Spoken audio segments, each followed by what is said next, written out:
Hello বন্ধুরা, শুভ দুপুরের শুভেচ্ছায় আমি পম্পা চলে এসেছি রান্নাঘরে।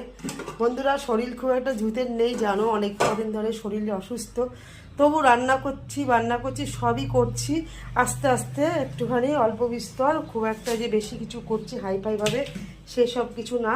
তা চলো, কি রান্না করেছি আজকে। নিরামিষ রান্না, মঙ্গলবার। তা কি রান্না করেছি চলো তোমাদের দেখিয়ে দিই। দাঁড়াও, একটা হাতা নিয়ে আসি, তাহলে দেখানো যাবে না ঠিকঠাকভাবে। ঠিক আছে, চলো, অনেক কিছুই রান্না করেছি, দেখিয়ে দিই তোমাদেরকে। এই যে ভাত তো এখানে হয়েই গেছে, আর এখানে মটরের ডাল করেছি, আম ডাল। এই যে দেখো, আম ডাল করেছি মটরের। আর এইখানে করে রেখেছি পাঁচ মিশালি সবজি দিয়ে একটা তরকারি, পাঁচ মিশালি সবজির তরকারি। আর এখানে বড় ছেলের জন্য আলু সোয়াবিনের তরকারি। এখানে হচ্ছে আলু ভাজা, শাক ভাজা, লেবু কেটে রেখেছি। আর হচ্ছে সকালে করেছিলাম এই যে বড়া ভাজা, মানে এটা কুমড়োর বড়া।